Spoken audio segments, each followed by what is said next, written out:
I want to discuss the documents that you should be sending at each phase of your project lifespan. Whether you've just started your business or you are a few years in but don't feel that professional, this video is going to be very helpful because it's going to allow you to have a full picture of what documents you should be sending clients, when you should be sending them, and why you should be sending them. Okay, let's dive in.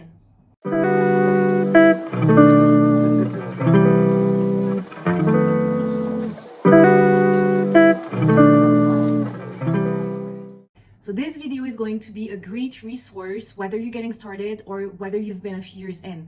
The reason why I think you will still benefit from watching this video, even though you have clients and you've been in business for a few years, it's because I have a lot of interior design clients who have had clients for years, but they didn't really feel professional or organized. And it does make sense. When you start a business, you do everything on your own and you're just trying to get the ball rolling, right? So it's very difficult for one person to be working on the projects, working on the business side, working on the SOPs, on all the documents that need to be sent to clients, prospects, and so on. So sometimes we realize after a few years that we have had projects, we were so busy that we didn't have time to really organize all the documents and make our business look more professional. And I think if you are at this stage where you want to grow your business, you have validated that clients like what you do, you have good testimonials, but you're now ready to up level, you want to attract higher value clients, those higher paying clients, they need to see you as an established and organized and professional business.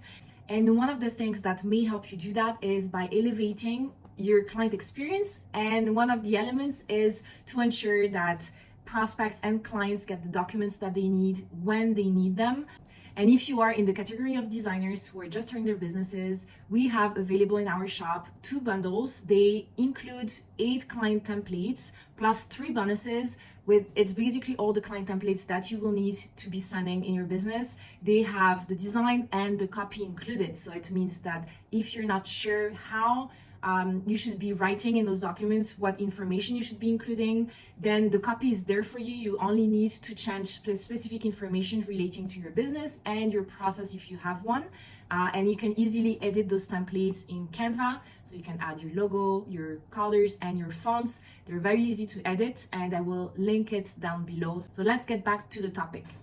What documents should you be sending at the inquiry stage? So inquiry stage is before these people become clients, they are interested in your services, they want to inquire. So they're sending an inquiry via your website if you have one, or in the DMs on Instagram. And in this phase, before they become clients, there are documents that you should be sending to help them make a decision about working with you or not. The first document that you can share with inquiries is your portfolio. The portfolio is very important because it has examples of work you've done previously. It doesn't have to have finished projects if you haven't done any yet, but anything that you can share that shows that you have experience, that you are talented, that will show them that you have the style that they're looking for their home or their office, then you should be including examples in the portfolio. So the portfolio template that we have allows you to easily switch the photos so that you can add your projects, and the structure of the template is already done for you. There's another very important document that you will be sending at the inquiry stage, and it's the investment guide. The investment guide is very important because it is going to give more information about your company. It's going to give prospects information about your fees, which is really important. You want to be as transparent as you possibly can at this stage, because if they don't have the budget to work with you, there's no point for you to get on a discovery call or do an in-person site visit. So if they don't have the budget, they should know by reading your investment guide. So the investment guide can have a lot of information about your business, your process, how you work with your clients. And I think the process is fundamental. It needs to match their expectations of what the interior design process is. So share as much information as you can in the investment guide. You can also share more information about boundaries. How will you be communicating via email, via calls Can they reach out to you on the weekend? Until what time are you available at night? So everything about communication, boundaries, fees, how, like maybe a payment plan based on the project type. So you can have information about your fees for full design projects, for e-design projects, for color consultations, whatever your services are. The more information you can give in the investment guide, the easier it's going to be for prospects to make a decision as whether they want to move forward with the discovery call or if you're outside their budget. Okay, so you've had the discovery call and the in-person site visit, and now they're ready to get started with you. So at this point, what you will be doing before you get them onboarded is that you will send them a fee proposal. What is a fee proposal? The fee proposal template should have all the information about the scope of work. So you outline everything that you discuss with the clients about what they need for the project. It has to be very detailed because it's basically what you're charging for. So your fees for this project is based on the scope of work that you're going to be outlining in the fee proposal. So you want to make sure that you spend enough time to go through it and ensure that everything has been thought about. And if you want to have special conditions in terms of additional hours, if it's a fixed rate price that you're offering, then you may want to think about what happens if they want to add things that are outside of the scope of work. Are you going to be charging hourly? Are you going to have to reestimate the project and do another fee proposal or add to this fee proposal? So it's really important that all the terms and conditions of your working relationship are outlined in this fee proposal. And of course, at the inquiry stage, the investment guide was more general because it wasn't specific to this client's project. But as you move into the fee proposal template, it should be very specific to this particular project. So everything that's related to communication, the different stages of the project, the fees, everything has to be customized for this client. Once the fee proposal has been approved and signed by the client, you will send them your contract and your invoice, so an invoice with a retainer, I assume, and then you will be starting the onboarding process. And as part of the onboarding process, you're going to be sending them a welcome packet. It feels like it's a lot of repetitive information, but everything is going to make them feel secure, and it's going to build this relationship of trust between you because they will feel like they are being taken care of. It doesn't have to be large documents. You don't have to have 50 pages for each template, but having a document at every stage that helps them navigate through the entire project is going to be helpful, and it's going to reduce their stress. So the welcome packet can just have a little bit more information about the next steps, what they should be doing. Maybe you want to include links to questionnaires that you need. In the questionnaire, you may want more information about their design style if you haven't gathered that information before as you were doing the fee proposal. You may want a link to their Pinterest board if they have any, and any other information that you need at this stage. So include that in a nice welcome packet.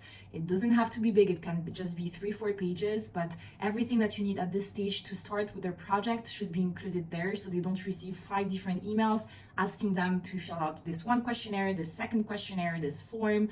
Include everything in a welcome package so it feels like you're very organized and professional. The next document in line is the project proposal. The project proposal is a detailed document that will outline the creative direction.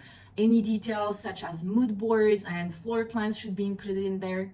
One way you could outline the information in the project proposal could be by room. So you could start by having a general overview of your design vision for the home and then go into more details as you move through the rooms of the home. So having floor plans of each room with materials, inspiration images, if you have any 3D renders to show, that's the ideal time to do so because a lot of clients have trouble visualizing what the vision of the designer is. So including 3D renders is going to be very helpful to help them visualize and not feel like they're not understanding what you're showing them. So floor plans, mood boards, any 3D renders. If you've already done the sourcing, this is going to be great because you'll be able to include the budget for each room. And this is where they're going to be able to see what they want to invest more money in and which areas they may want to save a little bit on. This document is a great way to present the project, and it's going to be much easier for them to review and approve or ask for edits at this point.